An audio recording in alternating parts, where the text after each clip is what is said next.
ಬೊಮ್ಮಸಂದ್ರದ ಧೀಮಂತ ನಾಯಕರಾದ ಛಲ ಮತ್ತು ಪ್ರಸಾದ್ ಅವರ ಆಶೀರ್ವಾದ ಪಡೆದರೆ ಸಾಕು, ತಮಿಳುನಾಡಿನಲ್ಲೇ ಶಾಸಕರಾಗಬಹುದು ಎಂಬ ಮಾತು ಈಗ ಅಕ್ಷರಶಃ ಸತ್ಯವಾಗಿದೆ. ತಮಿಳುನಾಡಿನ ಧರ್ಮಪುರಿ ಜಿಲ್ಲೆಯ ಪೆನ್ನಾಗರಂ ವಿಧಾನಸಭಾ ಕ್ಷೇತ್ರದಿಂದ ದಳಪತಿ ವಿಜಯ್ ಅವರ ತಮಿಳಿಗ ವೆಟ್ರಿ ಕಳಗಂ ಪಕ್ಷದ ಶಾಸಕರಾಗಿ ಭರ್ಜರಿ ಜಯಬೇರಿ ಬಾರಿಸಿರುವ ಗಜೇಂದ್ರ ಅವರು ಇಂದು ಬೊಮ್ಮಸಂದ್ರಕ್ಕೆ ಆಗಮಿಸಿದರು. ಚುನಾವಣಾ ರಾಜಕೀಯದಲ್ಲಿ ಆನೇಕಲ್ ಕ್ಷೇತ್ರದ ಪ್ರಭಾವಿ ನಾಯಕರ ಒಲವು ಹಾಗೂ ಆಶೀರ್ವಾದ ಗಜೇಂದ್ರ ಅವರ ಬೆನ್ನಿಗಿದ್ದ ಕಾರಣವೇ ಅವರು ಗಡಿ ದಾಟಿ ತಮಿಳುನಾಡಿನಲ್ಲಿ ಶಾಸಕರಾಗಿ ಇತಿಹಾಸ ಸೃಷ್ಟಿಸಲು ಸಾಧ್ಯವಾಯಿತು ಅಂತ ಸಾರ್ವಜನಿಕ ವಲಯದಲ್ಲಿ ಭಾರೀ ಚರ್ಚೆ ಆಗ್ತಾ ಇದೆ.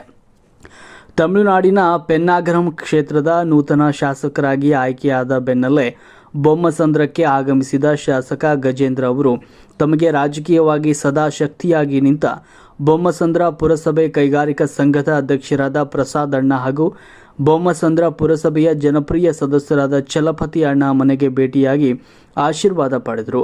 ಈ ಸಂದರ್ಭದಲ್ಲಿ ನಾಯಕರಿಬ್ಬರು ಶಾಸಕ ಗಜೇಂದ್ರ ಅವರಿಗೆ ಮೈಸೂರು ಪೇಟ ತೊಡಿಸಿ ಶಾಲು ಹೊದಿಸಿ ಭರ್ಜರಿಯಾಗಿ ಸನ್ಮಾನಿಸಿ ಮುಂಬರುವ ದಿನಗಳಲ್ಲಿ ತಮಿಳುನಾಡಿನಲ್ಲಿ ಉತ್ತಮ ಜನಪರ ಆಡಳಿತ ನೀಡಲಿ ಅಂತ ಶುಭವನ್ನು ಹಾರೈಸಿದರು.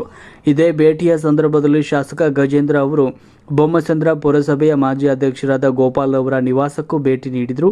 ಗಡಿನಾಡಿನ ರಾಜಕೀಯ ನಾಯಕರ ಒಗ್ಗಟ್ಟು ಮತ್ತು ಸ್ನೇಹಕ್ಕೆ ಸಾಕ್ಷಿಯಾದ ಈ ಭೇಟಿಯ ವೇಳೆ ಉಭಯ ರಾಜ್ಯಗಳ ಗಡಿ ಭಾಗದ ಅಭಿವೃದ್ಧಿ ಹಾಗೂ ರಾಜಕೀಯ ವಿದ್ಯಮಾನಗಳ ಕುರಿತು ಪ್ರಮುಖ ನಾಯಕರು ಸುದೀರ್ಘವಾದ ಸಮಾಲೋಚನೆ ನಡೆಸಿದರು. ಆನೇಕಲ್ ಮತ್ತು ತಮಿಳುನಾಡಿನ ಗಡಿ ಭಾಗದ ಜನರ ನಡುವೆ ಇರುವ ಬಾಂಧವ್ಯವನ್ನು ಮತ್ತಷ್ಟು ಬಲಪಡಿಸುವ ನಿಟ್ಟಿನಲ್ಲಿ ಈ ಭೇಟಿ ಸಾಕ್ಷಿಯಾಯಿತು.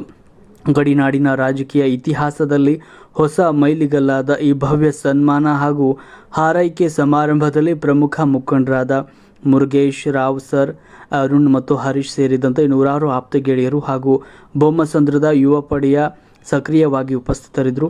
ಗಡಿಭಾಗದ ತಮಿಳುನಾಡಿನಲ್ಲಿ ಆನೇಕಲ್ ನಾಯಕರ ಪ್ರಭಾವ ಎಷ್ಟರ ಮಟ್ಟಿಗಿದೆ ಅಂದಮೇಲೆ ಇನ್ನು ನಮ್ಮ ಸ್ವಕ್ಷೇತ್ರ ಆನೇಕಲ್ನಲ್ಲಿ ಇವರ ಜನಪ್ರಿಯತೆ ಮತ್ತು ರಾಜಕೀಯ ತೂಕದ ಬಗ್ಗೆ ಹೇಳಬೇಕಾಗಿಲ್ಲ ಅಂತ ಕಾರ್ಯಕರ್ತರು ಕಾಲರ್ ಎತ್ತಿ ಹೆಮ್ಮೆಯಿಂದ ಮಾತನಾಡಿಕೊಳ್ತಿದ್ದಾರೆ.